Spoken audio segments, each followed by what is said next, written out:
Will you stay if I rescue you? If I undress? The water was freezing, the current merciless, and Isabella Chen was drowning, not just in the river, but in the weight of expectations she'd carried her entire life, ****. If you want to hear a story about how a billion-dollar CEO and a widowed single father found redemption in each other's brokenness, stay until the end. This tale will remind you that sometimes the person who saves you isn't who you expect, and sometimes being vulnerable is the bravest thing you can do. Don't forget to hit that like button if you believe in second chances, and subscribe because we bring you real stories about real emotions every single week. Now, let me take you back to where it all began, on a rain-soaked evening in Portland, Oregon, where two worlds collided in the most unexpected way. Isabella Chen stood at the railing of the Morrison Bridge, her designer heels clicking against the wet pavement as rain pelted down from the dark sky. At 34, she was the youngest female CEO of a Fortune 500 tech company, a woman whose face graced magazine covers, whose decisions moved stock markets, whose very name commanded respect in boardrooms across the globe. But right now, none of that mattered. Her phone buzzed incessantly in her Hermes bag, probably her assistant, probably her board members, probably the media wanting a statement about the scandal that had broken just hours ago. Embezzlement. Fraud. Her CFO, her mentor, the man she'd trusted for 7 years, had stolen $40 million and vanished. And somehow, the media was spinning it to make it look like she'd been complicit. Everything she'd built was crumbling. Isabella gripped the railing tighter, her knuckles white.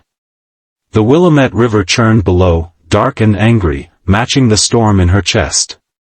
She wasn't suicidal, she wanted to be clear about that, but she needed air, needed to feel something other than the suffocating pressure of failure.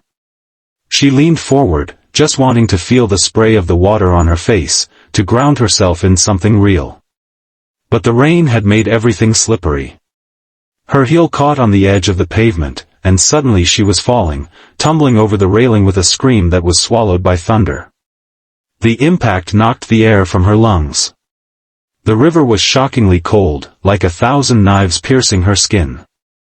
Her designer coat became an anchor, dragging her down. She thrashed, tried to swim, but the current was too strong, spinning her like a rag doll. This is it, she thought with strange clarity. This is how Isabella Chen dies. Not in a boardroom victory, but drowning because she wore the wrong shoes, ***. Then she felt hands, strong, sure hands, grabbing her coat, her arm, pulling her upward. She broke the surface, gasping, choking on river water and rain. Through blurred vision, she saw a face, rugged, determined, with eyes that held both fierce concentration and unexpected kindness. "I've got you," the man shouted over the roar of the river. "Stop fighting me and hold on."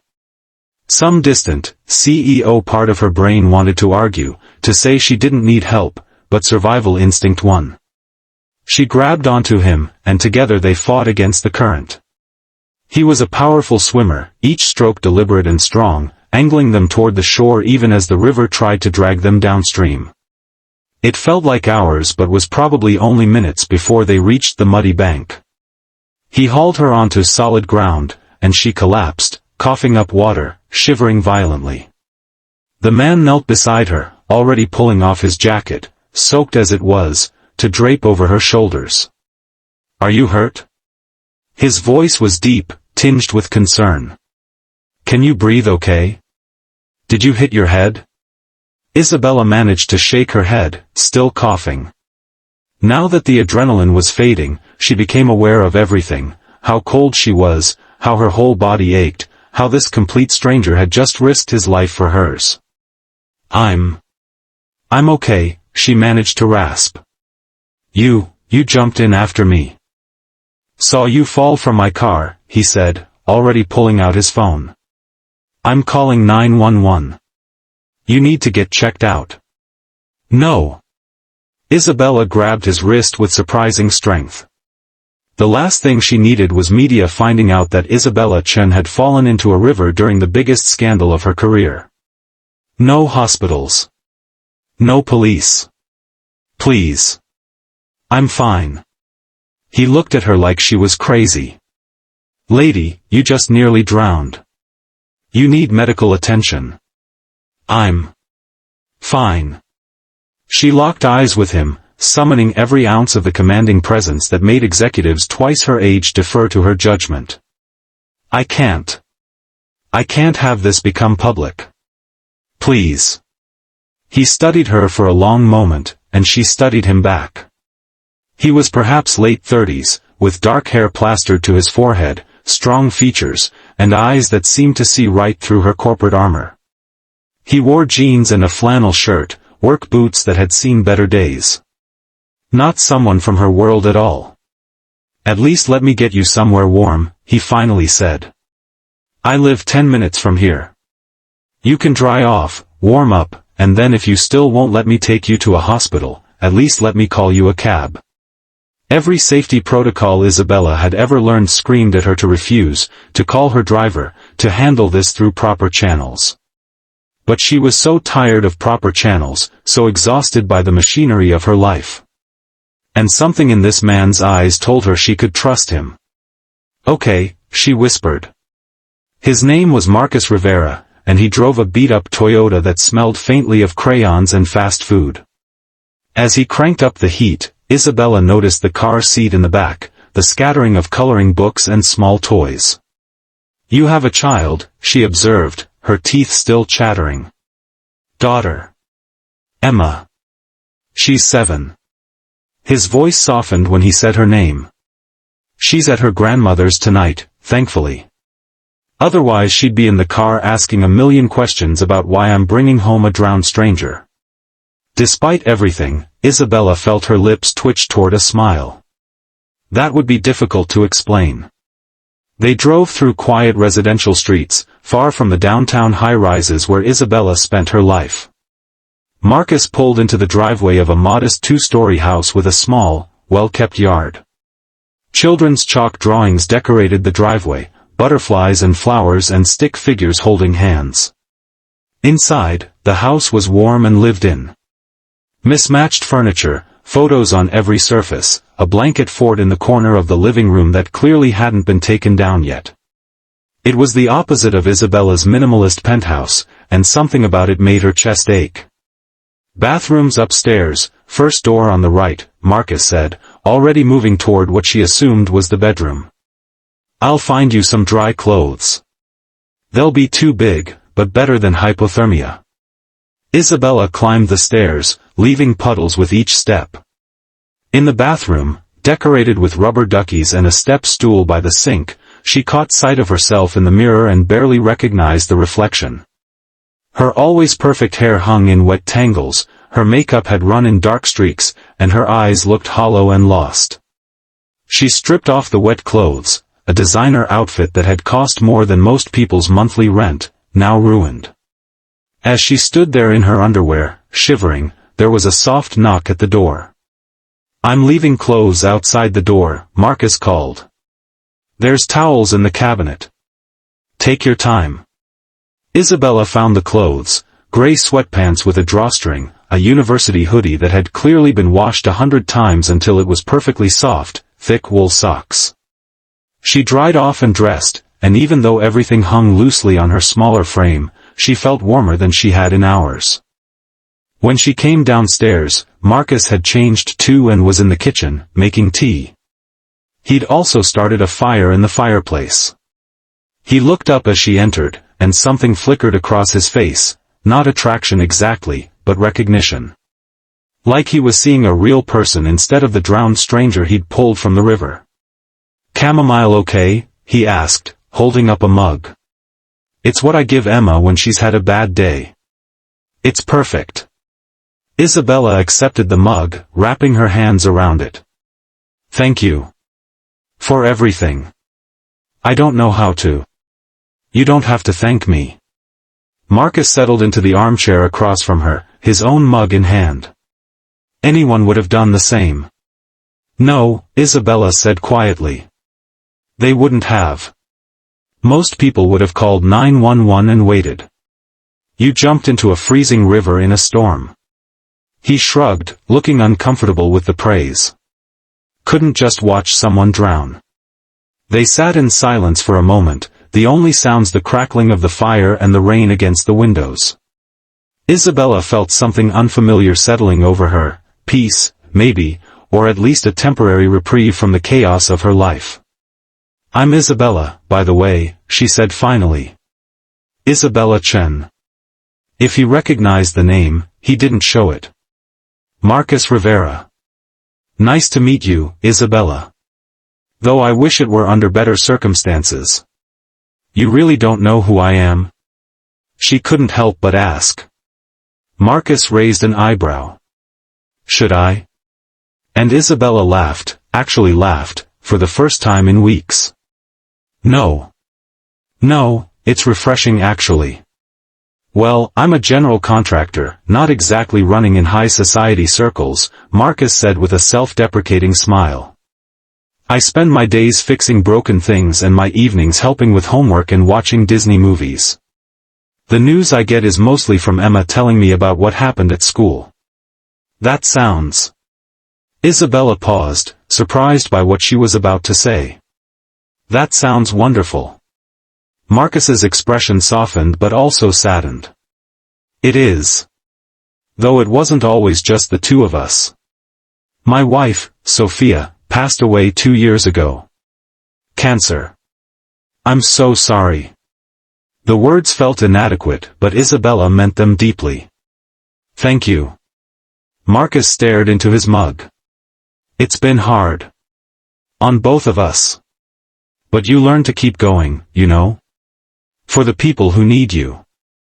Isabella thought about her own life. No children, no spouse, no one who really needed her beyond what she could do for their profit margins. "I don't think anyone has ever needed me. Not really. They need what I can provide, what I can accomplish, but not me. I find that hard to believe. It's true." And suddenly, maybe because she'd almost died, maybe because this stranger had literally pulled her from drowning, maybe because she was wearing borrowed clothes in a stranger's living room and none of her normal defenses seemed to work, suddenly Isabella was talking. Really talking. She told him about building her company from nothing, about the 90-hour work weeks, about sacrificing relationships and friendships and any semblance of normal life. About how she'd thought she was building something meaningful, something that mattered, only to have it threatened by someone else's greed. About how the whole world seemed ready to watch her fall. Marcus listened without interrupting, without judging, just listened in a way that Isabella realized no one had listened to her in years. "So that's why you were on the bridge," he said when she finally fell silent. "You weren't trying to." "No," Isabella said firmly. "I wasn't. I just needed air, needed to clear my head. The fall was an accident. A stupid accident because I was wearing ridiculous shoes in the rain. Not stupid. Human." Marcus leaned forward, his eyes intense. "Isabella, I don't know anything about corporate America or billion-dollar companies, but I know about building things. And I know that sometimes things break, through no fault of the builder. Sometimes the materials are faulty, sometimes there's a storm you couldn't predict, sometimes someone sabotages the foundation. But that doesn't mean the builder failed. It means they have a chance to rebuild stronger." Something in his words cracked through the ice that had formed around Isabella's heart. Her eyes burned with tears she'd been holding back for weeks. "I don't know if I can," she whispered. "I don't know if I have the strength to fight this." "You have the strength to build a Fortune 500 company before you were 35, Marcus said gently. "You have the strength to survive a river that would have killed someone else. You have more strength than you realize. You're just tired." The tears spilled over, and Isabella didn't try to stop them. She cried for her ruined company, for her shattered reputation, for the loneliness that had been her constant companion for so long, for the life she'd never let herself live because she was too busy proving herself. And Marcus, this stranger who'd pulled her from drowning, didn't look away or offer meaningless platitudes.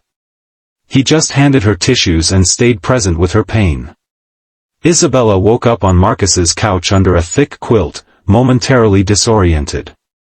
Pale morning light filtered through the curtains, and she could hear movement in the kitchen, the clatter of dishes, the smell of coffee brewing.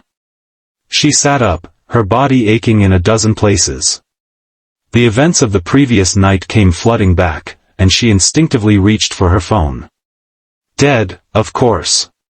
She'd left it in her bag, which was, actually, she wasn't sure where her bag was.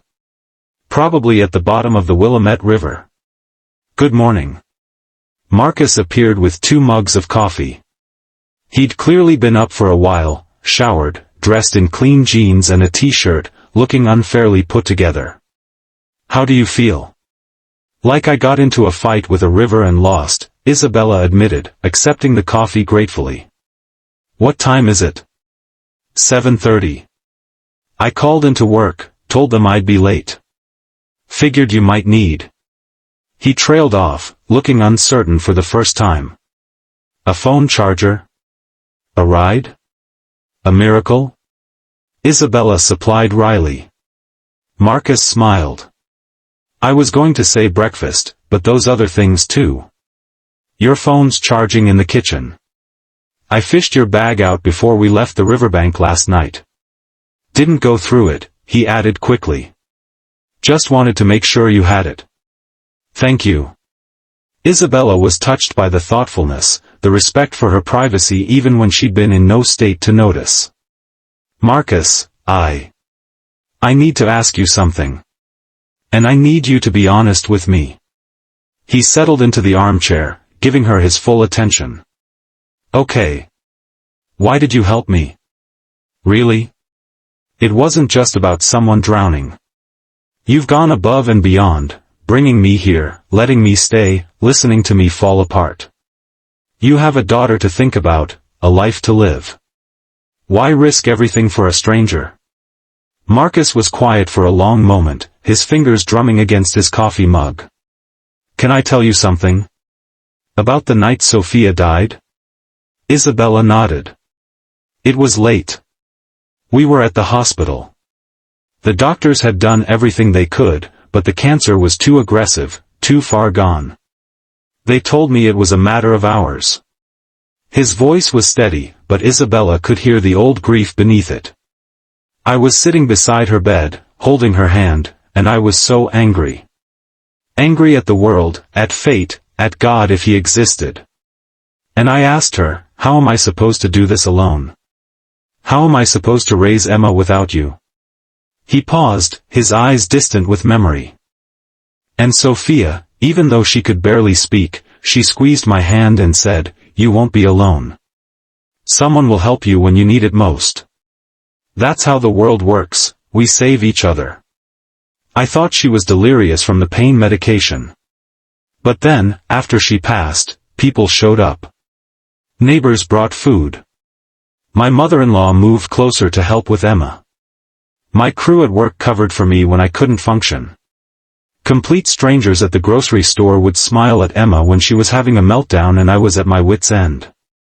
All these tiny acts of grace. He met Isabella's eyes directly.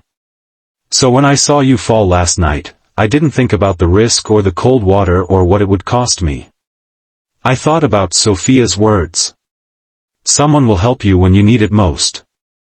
Maybe I was supposed to be on that bridge at that exact moment. Maybe you needed saving, and I needed to be reminded that I can still be useful, still make a difference. Isabella felt tears threatening again. You made more than a difference. You saved my life. And you reminded me why life's worth saving, Marcus said softly. Watching you talk last night, seeing someone else struggling under the weight of the world, it reminded me that everyone's fighting battles we can't see. Emma and I, we're not the only ones dealing with hard things. It gave me perspective. They sat in comfortable silence, drinking their coffee as the morning light grew stronger. Isabella felt something shifting inside her, like tectonic plates rearranging after an earthquake. The panic and despair of yesterday hadn't disappeared, but they felt more manageable somehow, like problems to be solved rather than tsunamis to drown in. I should let you get to work, she said finally. And I need to face the music. My assistant is probably filing a missing person report by now. About that. Marcus looked slightly guilty. Your phone's been blowing up all morning. I didn't answer, but I could see the notifications. Looks like you have about 200 missed calls and probably twice that many messages. Isabella's stomach dropped. Right. The scandal. The media. The board meeting that was probably scheduled for today. The real world that had been briefly held at bay by borrowed sweatpants and chamomile tea and a crackling fireplace. I need to make some calls, she said, standing up. The oversized sweatpants nearly fell down, and she had to grab them quickly, which would have been funny under different circumstances. Marcus politely looked away. Your clothes are in the dryer. Should be ready in about 10 minutes. While her designer outfit tumbled dry, probably ruined but at least clean, Isabella stood in Marcus's kitchen and charged her phone, watching the notifications pile up with a strange sense of detachment. Her assistant, Andrea. Her lawyer, Richard. 7 board members. Countless reporters. Her mother, surprisingly, though they barely spoke. She called Andrea first. Isabella. Her assistant's voice was frantic. Oh my God, where have you been? I've been trying to reach you for hours. The board is going insane, the media is camped outside your building, and there are rumors flying that you fled the country or... Andrea, breathe, Isabella interrupted, her CEO voice sliding back into place like a familiar coat. I'm fine. My phone died. What's the situation? As Andrea rapid-fired through updates, the emergency board meeting scheduled for noon, the media storm intensifying, the FBI now involved in investigating the CFO, the stock price dropping, Isabella felt herself shifting back into business mode. Her mind, trained by years of crisis management, began sorting through options, strategies, responses. But something was different this time.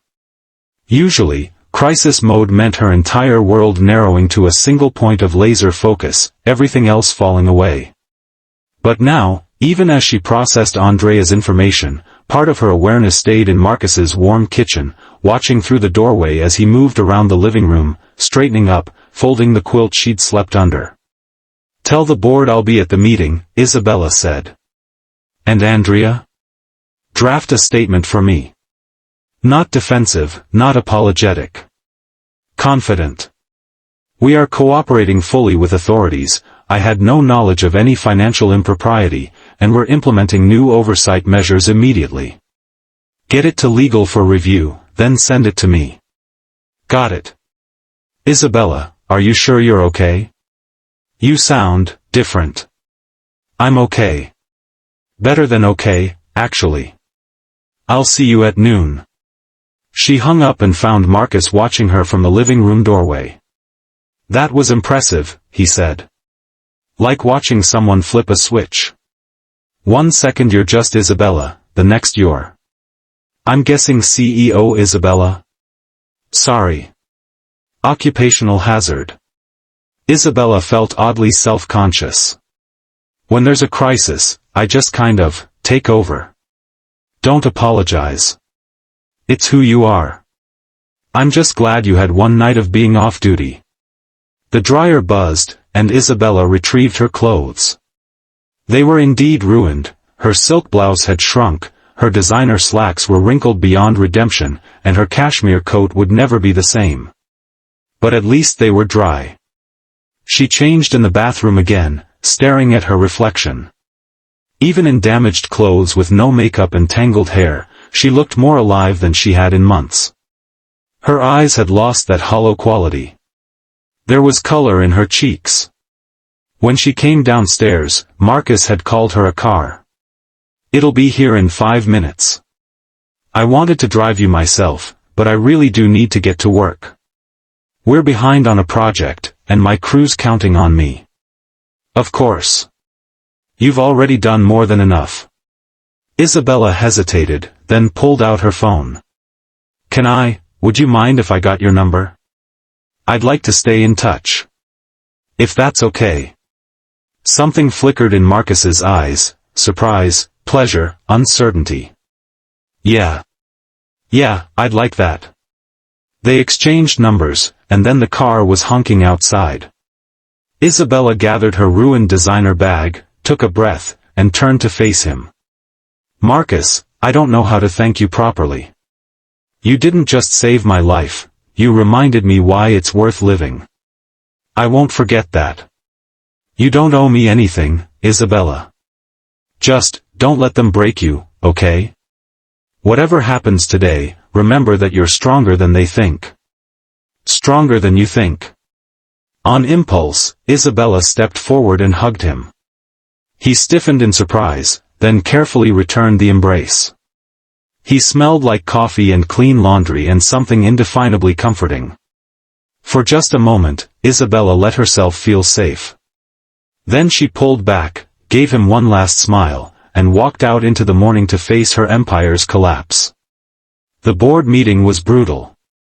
Isabella sat at the head of the conference table in borrowed clothes from her assistant, not her usual armor of designer suits, but close enough, and faced 12 men and women who looked at her with varying degrees of suspicion, concern, and calculation.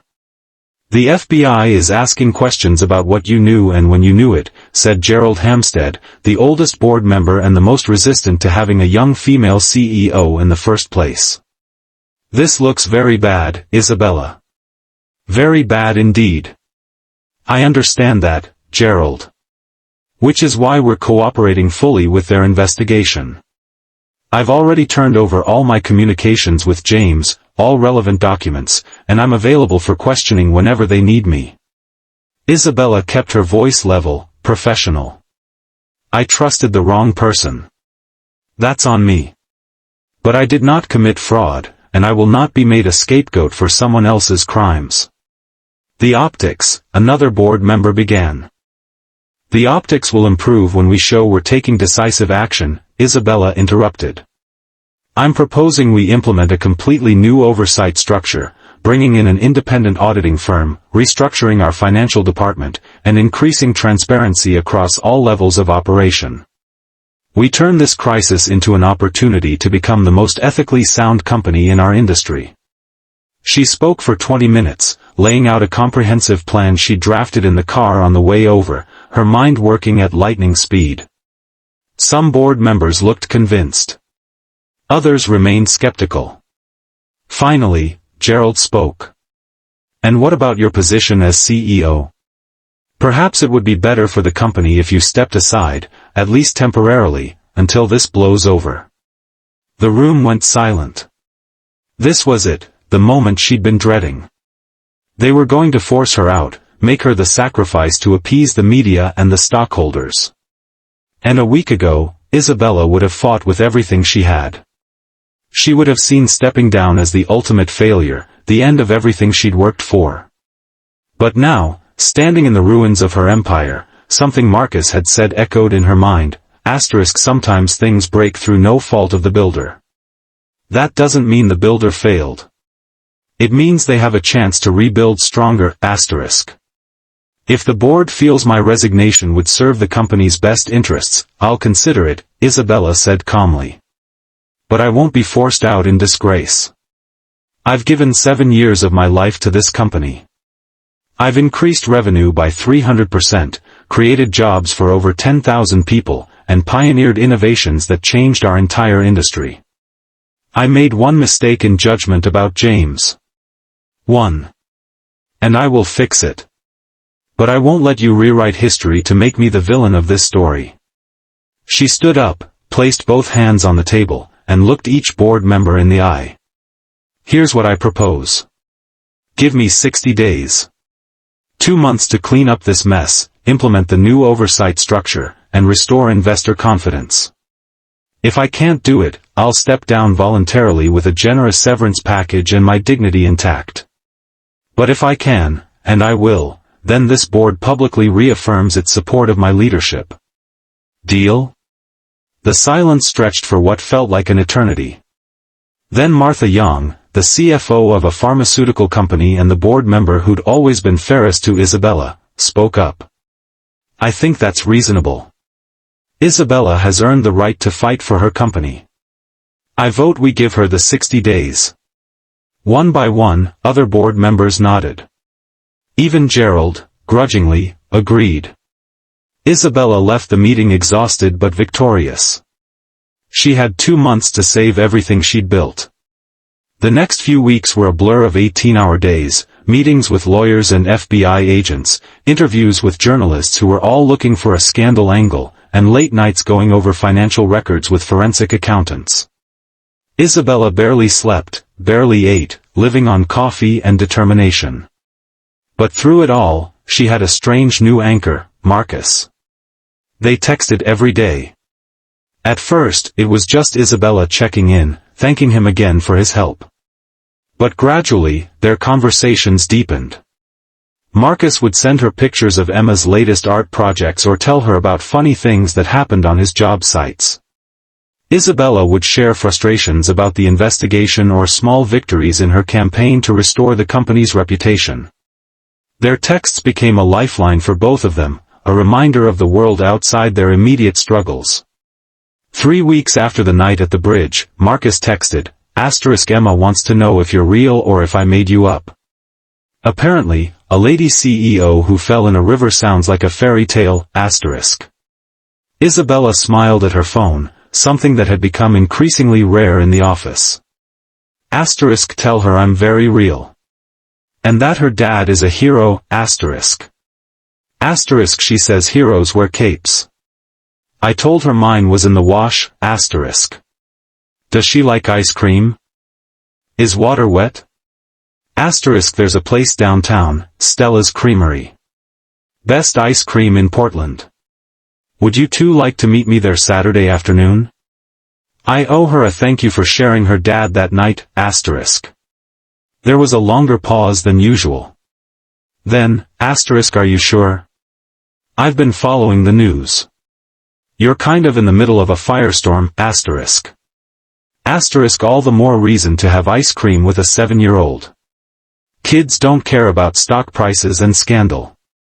They care about whether you let them get sprinkles, okay. But only if you promise not to let her con you into a triple scoop. She's a master negotiator, I respect that. See you Saturday at 2, It's a date. Wait, not a date. Just a regular. I'm going to stop texting now, Isabella laughed out loud, causing her assistant to peek into the office with raised eyebrows. Isabella just shook her head, still smiling. Saturday arrived with unexpectedly beautiful weather. Isabella almost canceled 3 times, there was so much work to do, so many fires to put out. But something about the promise of normalcy, of ice cream and a little girl who didn't know or care about corporate scandals, kept her from backing out. She met them outside Stella's, and for a moment, she barely recognized Marcus out of context. He was wearing jeans and a simple blue shirt that made his eyes look impossibly warm, and holding the hand of a beautiful little girl with dark pigtails and her father's smile. You must be Emma, Isabella said, crouching down to the girl's level. I've heard so much about you. Emma studied her with intense curiosity. Daddy says you fell in the river and he saved you. He did. Your dad's very brave. I know. He's the bravest. Emma said it with such simple certainty that Isabella's heart squeezed. Mommy told me before she went to heaven that Daddy would always protect me. Marcus's expression flickered with old pain, but he smiled down at his daughter. Come on, kiddo. Let's get some ice cream before they run out of your favorite flavor. Inside Stella's, Emma proved to be exactly the master negotiator Marcus had warned about. She somehow convinced Isabella that a double scoop with both sprinkles and hot fudge was a completely reasonable choice, then charmed the teenage boy behind the counter into adding extra whipped cream. They sat outside at a small table, and Isabella watched Marcus help Emma navigate her towering ice cream creation, catching drips before they hit her dress, listening patiently as she chattered about school and her friends and the butterfly she'd seen that morning. You're good at this, Isabella observed quietly while Emma was momentarily distracted by her ice cream. At what? Preventing chocolate disasters? Marcus grinned. At being a dad. At being present with her. At making her feel like she's the center of your universe. Marcus's expression softened. She is the center of my universe. Has been since the day she was born. Everything I do, every choice I make, I think about how it affects her. She's lucky to have you. I'm lucky to have her. After Sophia died, Emma was the only reason I got out of bed in the morning. Still is, most days. She reminds me that life is still beautiful, even when it's hard. Emma looked up then, a chocolate mustache decorating her upper lip. Isabella, do you have any kids? No, sweetie. I don't. Why not? Emma, that's rude, Marcus interjected gently. It's okay. Isabella considered the question seriously. I guess I was always too busy with work. I kept thinking I'd have time later, but later never came. You could have kids now, Emma said with a child's simple logic. My friend Jasmine's mom had a baby and she's really old. Like 40. Emma. Marcus looked mortified, but Isabella laughed. I'm 34, so apparently I still have time according to Jasmine's mom's standards. You should, Emma declared. You're nice. And pretty. And Daddy likes you. Marcus turned an impressive shade of red. Okay, how about we finish this ice cream and go to the park? But the damage was done.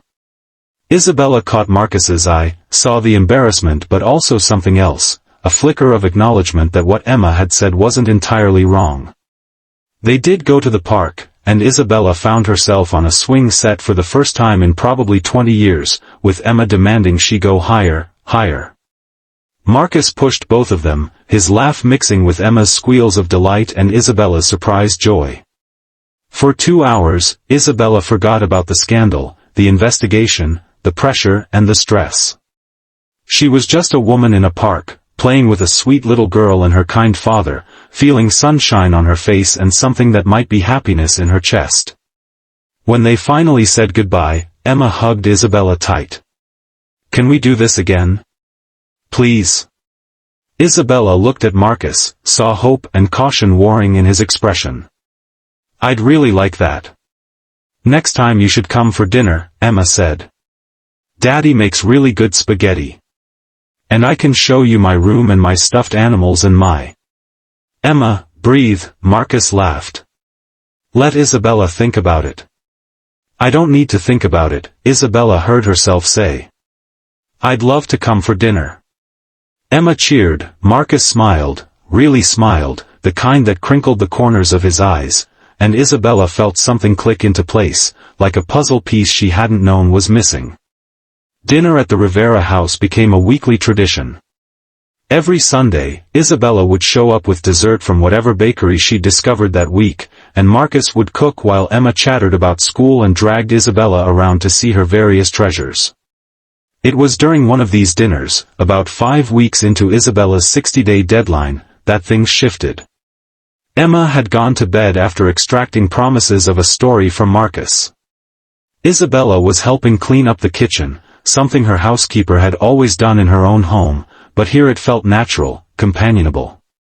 You didn't have to do this, Marcus said, bumping her shoulder gently as they stood side by side at the sink. You're a guest. I like doing it. It's nice. Normal. Isabella handed him a plate to dry. Everything in my life is usually so transactional. People do things because they want something from me.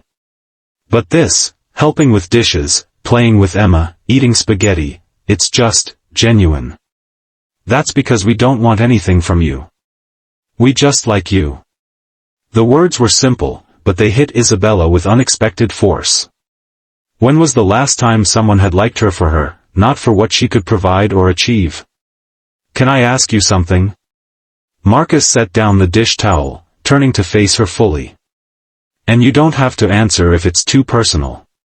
Okay. What made you stay?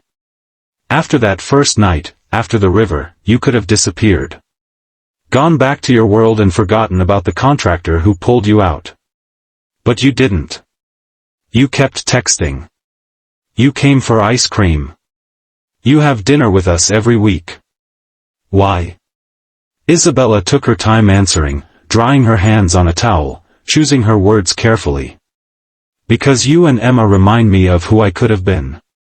Or maybe who I still could be. My whole adult life has been about achievement, about proving myself, about building something that would last. And I did build it. But somewhere along the way, I forgot to build a life that felt like living. She gestured around the kitchen, at the crayon drawings on the refrigerator, the photo collage by the door, the evidence of a life fully lived even in the face of tragedy. You have something real here. Love and purpose and meaning that isn't tied to quarterly earnings or stock prices. And yes, I know it's not perfect, you're still grieving Sophia, Emma is growing up without her mom, you're working hard just to make ends meet. But it's authentic. And I've never had that. I've had success and achievements and accolades, but I've never had this. Marcus was quiet for a long moment, studying her face. Isabella, do you know what I see when I look at you? She shook her head, not trusting her voice. I see someone who's been so busy being strong for everyone else that she forgot she's allowed to need things too. To need people. To need rest and joy and someone to share ice cream with. He stepped closer, his voice dropping. You're trying to carry the weight of the world, and that first night on the bridge, the river literally tried to drown you under that weight. But you don't have to carry it alone.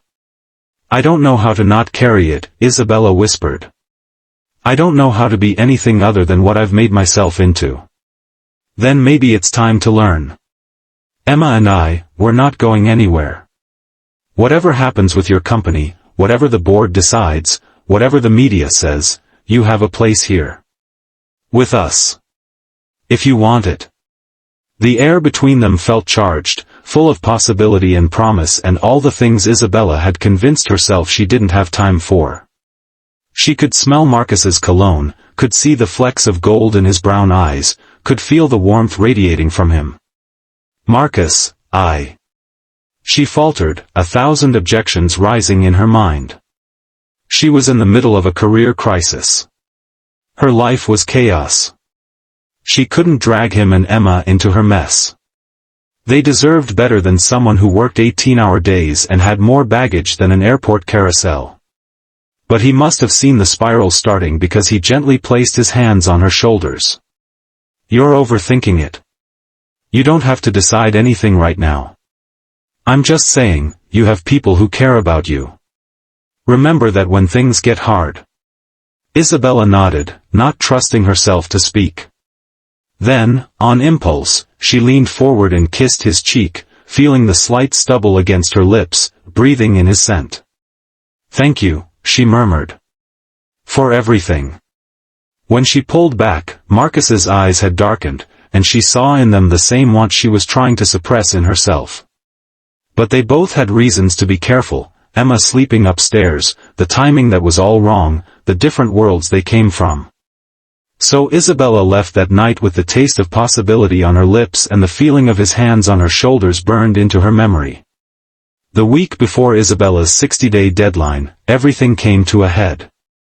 The FBI concluded their investigation, finding no evidence that Isabella had any knowledge of or involvement in the embezzlement scheme. James, the CFO, was arrested trying to flee to the Cayman Islands. The media, which had been ready to crucify Isabella, suddenly pivoted to praising her cooperation with authorities and her swift implementation of new oversight measures. The stock price, which had plummeted, began climbing back up. Major investors who'd been threatening to pull out reaffirmed their commitment. 3 different publications ran profiles on Isabella's crisis management, calling her the CEO who turned scandal into reform. By the time the board meeting rolled around, Isabella had exceeded every goal she'd set. The company was stronger than before, more transparent, with better safeguards. She'd saved her empire. The board vote to reaffirm support for her leadership was unanimous. Even Gerald grudgingly admitted she'd done an acceptable job under difficult circumstances. Isabella should have felt triumphant. She'd won. She'd proven everyone wrong. She'd saved her company and emerged stronger. But as she sat in her penthouse that night, champagne from her assistant's congratulations sitting untouched on the counter, all she felt was empty. She'd won the battle but realized she'd lost sight of the war. What was she fighting for? A company that would outlive her but never love her? A reputation that was only as good as her last quarterly report? A legacy built on silicon and code instead of connection? Her phone buzzed. Marcus, Emma wants to know if you're coming for dinner Sunday. She's planning to make you a crown out of pipe cleaners, Isabella stared at the message, then at her untouched champagne, then at her penthouse with its minimalist furniture and lack of personal touches, then back at the message. She thought about Emma's laugh, about Marcus's steady presence, about Sunday dinners that tasted like home, about feeling seen and valued not for what she could achieve but for who she was. And she made a decision. Sunday dinner was spaghetti again, Emma's favorite. The little girl had indeed made Isabella a crown, a lopsided but enthusiastic creation of pipe cleaners and glitter that shed sparkles every time Isabella moved. You look like a princess, Emma declared. A really sparkly princess. The sparkliest, Isabella agreed, catching Marcus's amused smile across the table. After dinner, after Emma had been tucked into bed with her story, Isabella and Marcus sat on the back porch, watching fireflies in the yard and listening to the sounds of the neighborhood settling in for the night. I heard about the board meeting, Marcus said quietly. Congratulations. You did it. I did, Isabella acknowledged. Saved the company. Kept my job. Won the day. You don't sound happy about it. I'm not unhappy.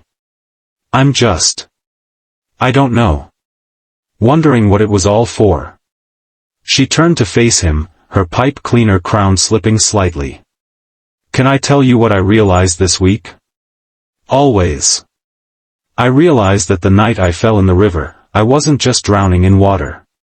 I was drowning in my life. In expectations and pressure and this person I'd made myself into who was successful and powerful and absolutely miserable. And you pulled me out. Not just from the river, but from that whole existence. Isabella took a deep breath. These past 2 months, coming here, being with you and Emma, it's shown me what I've been missing. What I've sacrificed in the name of success. And I don't want to sacrifice it anymore. Marcus's expression was carefully neutral. What are you saying? I'm saying. Isabella had faced down hostile board members, aggressive reporters, and federal investigators in the past 2 months without flinching. But this, being vulnerable, asking for something she wanted instead of something she'd earned, this terrified her. She forced herself to continue. I'm saying that I've built an empire, but I haven't built a life. And I want to. With you. If you'll have me. The silence stretched between them, and Isabella's heart hammered in her chest. Had she read this wrong? Projected feelings that weren't there? Assumed too much? Then Marcus smiled, that real smile that transformed his whole face. Isabella, I've been half in love with you since you showed up in my living room dripping wet and still trying to give orders. Watching you these past 2 months, seeing you fight for your company while also learning to be present, seeing you play with Emma, seeing you become more yourself, I'm not half in love with you anymore. I'm all in. Relief and joy flooded through Isabella in equal measure. Really? Really? But I need to know, what does this mean? For your life, your company? I'm a contractor who drives a beat-up Toyota and has a mortgage on a modest house. You're a CEO with a penthouse and a driver. Our worlds are pretty different. Then I'll change my world, Isabella said with the same decisiveness she brought to board meetings. I've already talked to the board about restructuring my role. I want to step back from day-to-day operations, bring in a COO to handle the routine stuff, and focus on big-picture strategy. It means fewer hours, more flexibility, and time for things that actually matter. She reached for his hand, lacing their fingers together. I don't need a penthouse. I need a home. And Emma's pipe cleaner crown means more to me than any business award I've ever received. So yes, our worlds are different. But maybe that's exactly what I need. Marcus squeezed her hand, then tugged her closer. You know Emma's going to lose her mind, right? She's been planning our wedding since the second Sunday you came over. Isabella laughed, breathless. Well, we should probably at least kiss before we start planning a wedding. Probably, Marcus agreed, his voice low and warm. We should be responsible about this. Very responsible, Isabella murmured, leaning in. Their first kiss was soft and tentative, a question being asked and answered. Then Marcus's hand came up to cup her face, and the kiss deepened, becoming something more certain, more real. Isabella felt something inside her chest crack wide open, letting in light she hadn't even known she'd been missing. When they finally broke apart, both breathing hard, Marcus rested his forehead against hers. Stay, he whispered. Not just tonight, not just for Sunday dinners. Stay with us. Build something real. And Isabella, who'd spent her entire adult life afraid of needing anyone, who'd built walls around her heart in the name of professional success, who'd almost drowned under the weight of her own isolation, said the easiest words she'd ever spoken. Yes. I'll stay. 6 months later, Isabella stood in front of a mirror in what had once been a guest room but was now being converted into her home office. The Rivera house had been renovated, carefully, respectfully, with Marcus's expertise, to accommodate her things while keeping its essential character. Her minimalist penthouse furniture looked surprisingly good mixed with Marcus's more comfortable pieces. Emma's artwork had pride of place in the living room. And Isabella's technology blended seamlessly with their family life. She'd kept her promise to the board, restructuring her role and bringing in a talented COO named Sarah Martinez who handled operations while Isabella focused on vision and strategy. She still worked hard, still cared deeply about the company, but she also left the office at 5:30 most days to make it home for dinner. The business world had been shocked by the change, but the company thrived.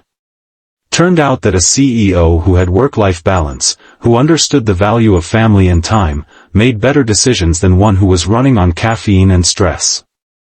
Today was special though. Today, Isabella was receiving an award from a business women's organization, not for her company's profits or her crisis management, but for her mentorship program, her advocacy for workplace flexibility, and her public statements about the importance of prioritizing life over work. Emma bounced into the room, already dressed in her flower girl outfit. They weren't getting married for another 2 months, but Emma took every opportunity to practice her role. Are you nervous? The little girl asked, scrambling onto the bed. A little, Isabella admitted. Speaking in public still makes me nervous sometimes. Just pretend everyone's in their underwear. That's what Daddy says. Isabella laughed, the sound coming easier now, more natural. That's good advice. Speaking of your daddy, is he almost ready? He's fighting with his tie.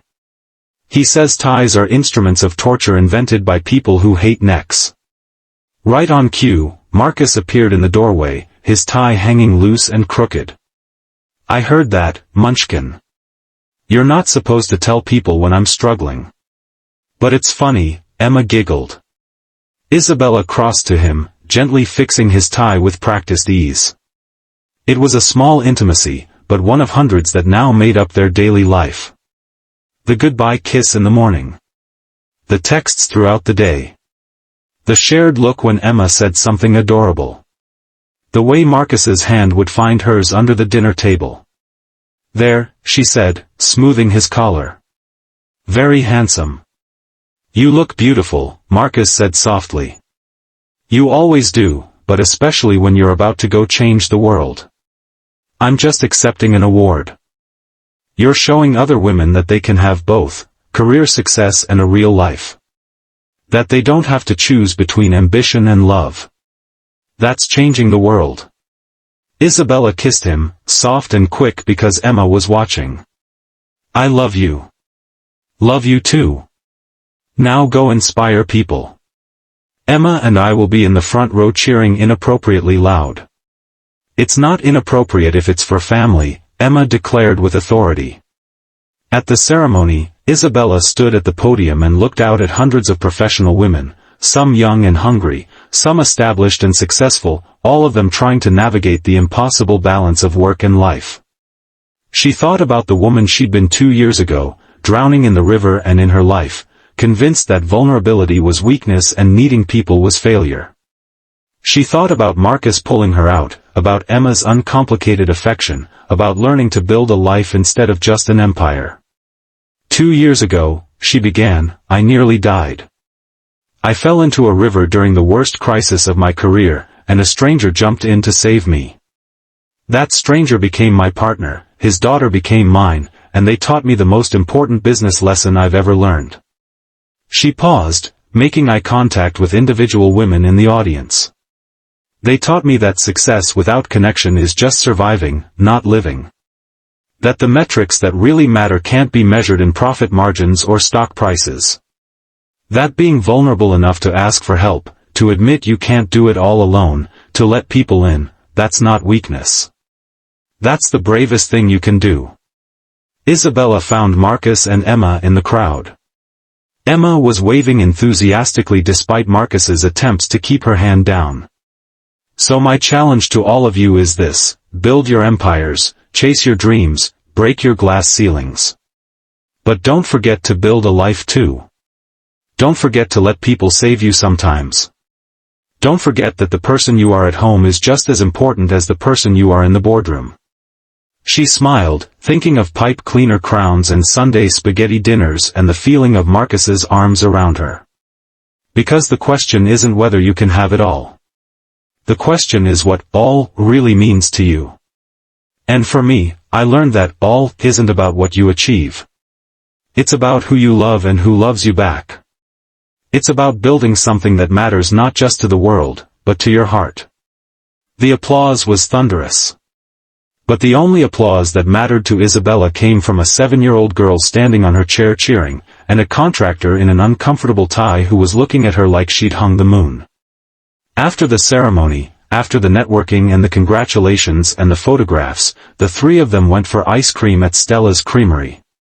Emma got her usual double scoop with sprinkles and hot fudge. Marcus got chocolate. And Isabella got vanilla, which Emma declared was boring but Isabella thought was perfect.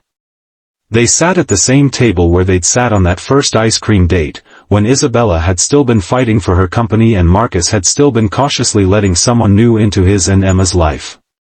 Can I tell you both something? Isabella said, wiping ice cream from Emma's chin. Always, Marcus said, his hand finding hers on the table. That night at the bridge, when you asked if I was trying to jump, I said no.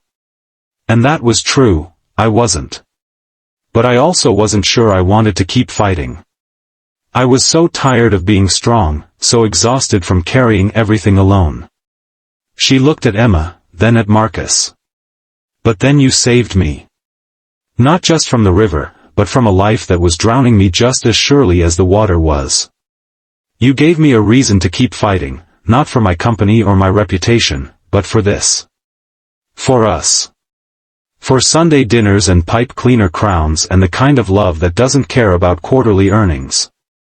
Emma, with a child's wisdom, said simply, we saved each other. Daddy was sad before you came. Now he smiles more. Marcus's eyes shone with emotion. She's right. You saved me too, Isabella. Reminded me that my life wasn't over just because Sophia's was. That I could love again, could let someone new into our family, could build something beautiful from the broken pieces. Isabella felt tears threatening, happy tears this time, not the desperate ones from that night 2 years ago. So what do we do now? We keep going, Marcus said. We build our life together. We teach Emma that love is brave and vulnerability is strength and that the best things in life can't be measured or planned. And we have ice cream, Emma added seriously. Lots and lots of ice cream. They laughed together, the three of them, and Isabella thought about the question Marcus had asked her that first night at his house, wearing his too big sweatpants and drinking chamomile tea. Will you stay? She'd said yes then without knowing what she was saying yes to. But now, sitting at a sticky ice cream table with melted chocolate dripping and a 7-year-old plotting their wedding and a man who'd literally saved her life looking at her with such tenderness, now she understood. Staying wasn't about a place or a decision or a moment. Staying was a daily choice to be present, to be vulnerable, to let yourself be loved even when it scared you. Staying was showing up for Sunday dinners even when work was calling. Staying was learning to build a life instead of just a legacy. Staying was the bravest thing she'd ever done. And she would keep choosing it, every single day, for the rest of her life. Epilogue, 3 years later. The nursery had been Marcus's idea. They'd converted what had been Isabella's home office into a bright, cheerful space with clouds painted on the ceiling and a bookshelf already overflowing with picture books. Isabella sat in the rocking chair, her hand on her swollen belly, watching Marcus and Emma assemble a crib with varying degrees of success. "No, Dad, that piece goes there," Emma said with the authority of a 10-year-old who'd thoroughly read the instructions. "I'm pretty sure I know how to build things, kiddo. It's literally my job." "Then why is there a piece left over?"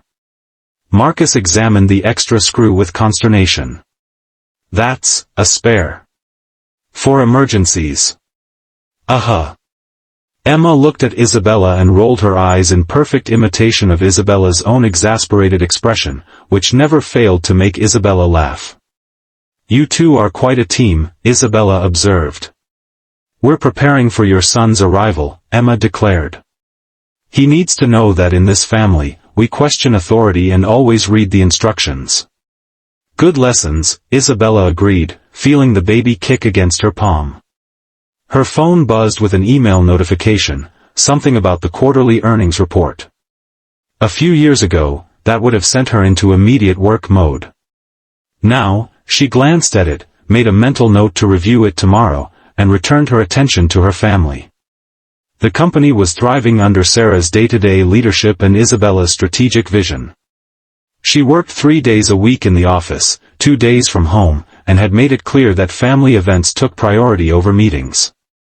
Some people in the business world thought she'd gone soft.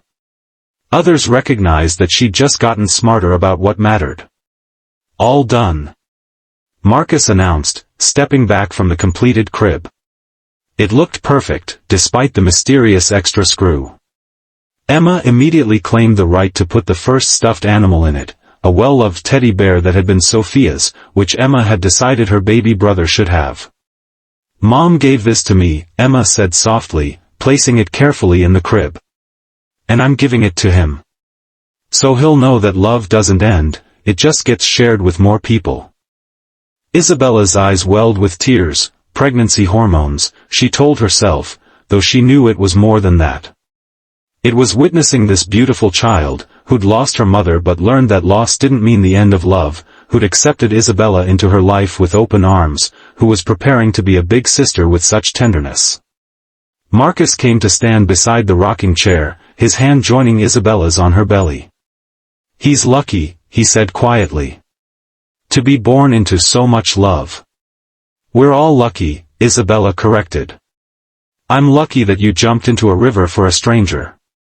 Emma's lucky to have a dad who taught her that hearts can expand to hold more people. And this little guy is lucky to have a big sister who already loves him so much. She looked around the nursery, thought about the life they'd built together, chaotic and beautiful, messy and meaningful. She thought about the woman who'd almost drowned, so focused on her empire that she'd forgotten to build a life. That woman felt like a stranger now. "You know what?" Isabella said. "I think I finally understand what having it all really means." "Yeah?" Marcus smiled down at her. It's not about balancing work and family perfectly, because that's impossible. It's not about achieving some ideal of success. It's having people who see you at your worst and love you anyway. It's having a place where you can be vulnerable and scared and imperfect, and that's okay. It's knowing that when you fall, someone will jump in after you. She pulled him down for a kiss, then reached out to Emma, who came running for a group hug around the rocking chair. It's having a family, Isabella finished. Everything else is just details. Outside, the Portland rain began to fall, soft and steady. But inside the Rivera house, in a nursery decorated with clouds and love and the promise of new beginnings, 3 people, soon to be 4, built their empire one ordinary moment at a time.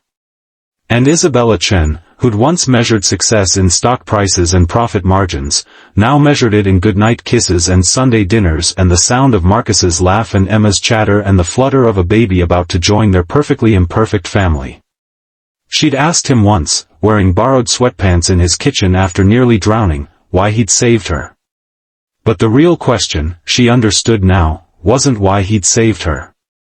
It was why she'd let him. And the answer was simple, because sometimes the bravest thing you can do is admit you can't do it alone.